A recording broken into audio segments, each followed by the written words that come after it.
نحمده ونصلي على رسوله الكريم اما بعد فاعوذ باللہ من الشیطان الرجیم بسم اللہ الرحمن الرحیم۔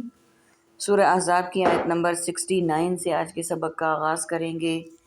رب اشرح لی صدری ویسر لی امری واحلل عقدۃ من لسانی یفقهوا قولی رب زدنی علما رب زدنی علما رب زدنی علما اللہم فقہنا فی الدین اللہم فقہنا فی الدین اللہم فقہنا فی الدین۔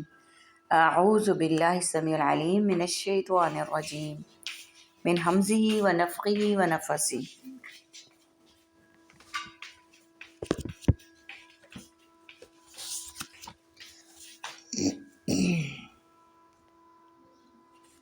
یا ایہا الذین آمنوا لا تکونوا، اے وہ لوگو جو سب ایمان لائے ہو تم سب مت ہو جاؤ، کالذین اذوا موسیٰ، جن لوگوں نے تکلیف پہنچائی موسیٰ کو، فبرأہ اللہ، تو پاک ثابت کر دیا اسے اللہ نے، مما قالوا، اس سے جو انہوں نے کہا، وکان عند اللہ وجیہا، اور وہ تھا اللہ کے نزدیک بہت مرتبے والا۔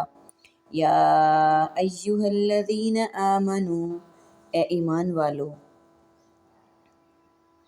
آیت نمبر 69 کو دیکھ لیتے ہیں پہلے۔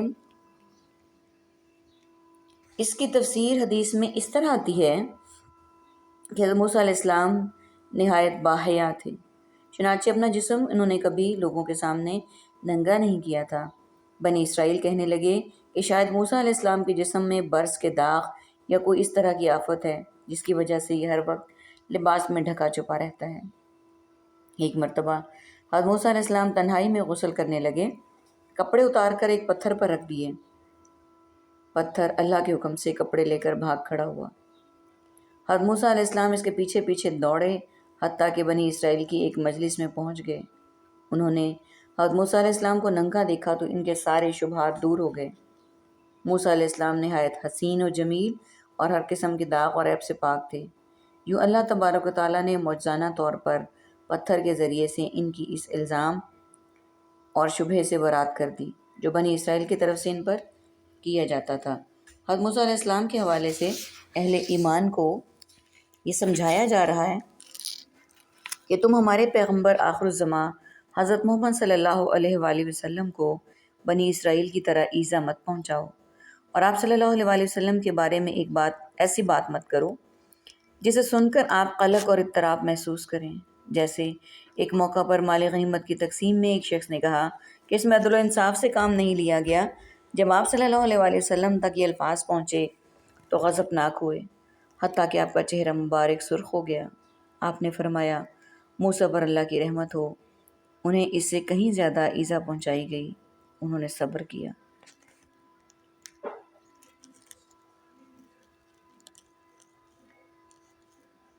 نیکسٹ آیت دیکھتے ہیں۔ یا ایہا الذین آمنوا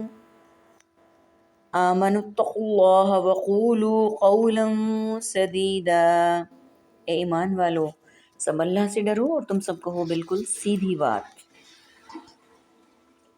یعنی ایسی بات جس میں کجی اور انحراف ہو، نہ دھوکہ اور فریب بلکہ سچ اور حق ہو۔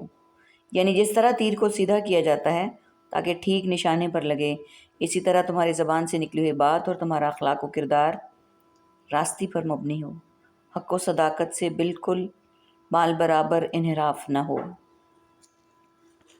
یصلح لکم اعمالکم ویغفر لکم ذنوبکم، وہ درست کر دے گا تمہارے لیے تمہارے اعمال اور بخش دے گا تمہارے لیے تمہارے گناہ۔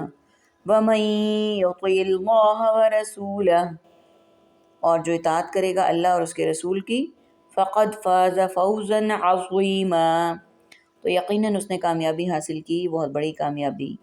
إِنَّ عَرَضْنَا الْأَمَانَةَ عَلَى السَّمَاوَاتِ، بے شک ہم نے پیش کی اپنی امانت آسمانوں پر، والارض اور زمین پر، والجبال اور پہاڑوں پر، فابینا تو انہوں نے انکار کر دیا، ان یحملنہا کہ وہ اٹھائیں اسے، واشفقنا اور وہ ڈر گئے، منہا اس سے، وحملها الانسان اور اٹھا لیا اس کو انسان نے، انہو بے شک وہ، کان ظلوما جہولا ہے بہت ظالم اور بڑا جاہل، لیعذب اللہ المنافقین تاکہ اللہ عذاب دے منافق مردوں کو۔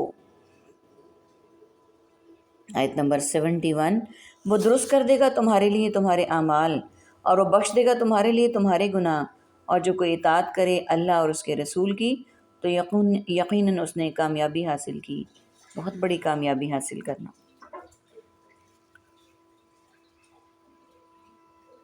یہ تقویٰ اور قول سدید کا نتیجہ ہے کہ تمہارے عملوں کی اصلاح ہوگی اور مزید توفیق مرضیات سے نوازے جاؤ گے، اور کچھ کمی کوتاہی رہ جائے گی تو اسے اللہ تعالیٰ معاف فرما دے گا۔ آیت نمبر 72، بے شک ہم نے پیش کی اپنی امانت آسمانوں پر اور زمین اور پہاڑوں پر، تو انہوں نے انکار کر دیا کہ وہ اٹھائیں اسے، اور وہ ڈر گئے اس سے، اور اٹھا لیا اس امانت کو انسان نے، بے شک وہ بہت ظالم اور بڑا جاہل ہے۔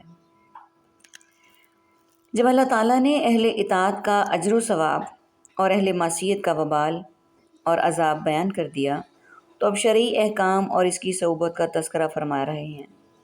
امانت میں وہ احکام شرعیہ اور فرائض و واجبات مراد ہیں جن کی ادائیگی پر ثواب اور ان سے اعراض اور انکار پر عذاب ہوگا۔ جب یہ تکالیف شرعیہ آسمان و زمین اور پہاڑوں پر پیش کی گئیں تو وہ ان کے اٹھانے سے ڈر گئے، لیکن جب انسانوں پر یہ چیزیں پیش کی گئیں تو وہ اطاعت الہی، امانت کے اجر و ثواب اور اس کی فضیلت کو دیکھ کر اس بارے گراں کو اٹھانے پر آمادہ ہو گئے۔ احکام شرعیہ کو امانت سے تعبیر کر کے ارشاد فرما دیا گیا کہ ان کی ادائیگی انسانوں پر اسی طرح واجب ہے جس طرح امانت کی ادائیگی ضروری ہوتی ہے۔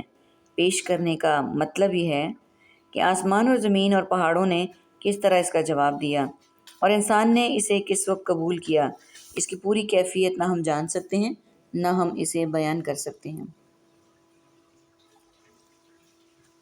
یعنی ہمیں یقین رکھنا چاہیے کہ اللہ نے اپنی ہر مخلوق میں ایک خاص قسم کا احساس و شعور رکھا ہے، وہ ہم اس کی حقیقت سے آگاہ نہیں ہیں، لیکن اللہ تعالیٰ تو اس کی بات سمجھنے پر قادر ہے۔ اس نے ضرور اس امانت کو ان پر پیش کیا ہوگا جسے قبول کرنے سے انہوں نے انکار کر دیا۔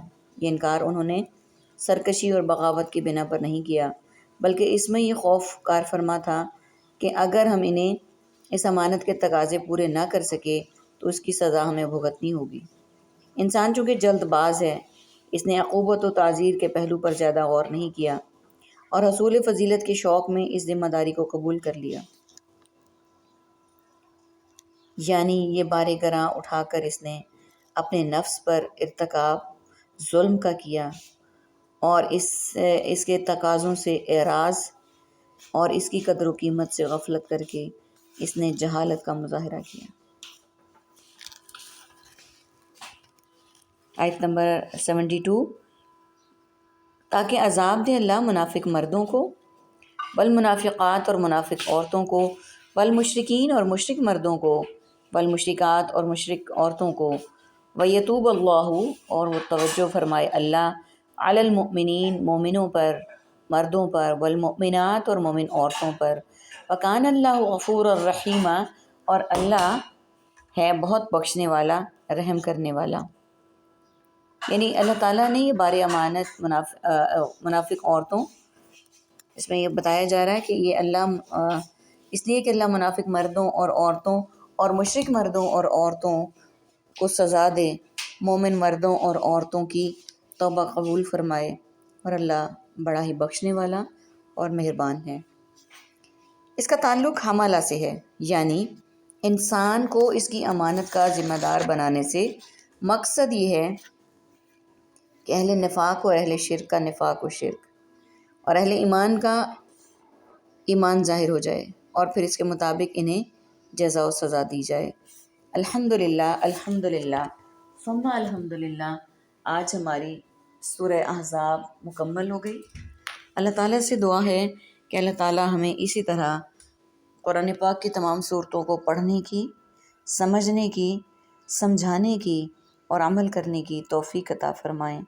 آمین ثم آمین وآخر دعوانا ان الحمد للہ رب العالمین سبحانک اللہم وبحمدک نشہد ان لا الہ الا انت نستغفرک ونتوب الیک۔ السلام علیکم ورحمۃ اللہ وبرکاتہ۔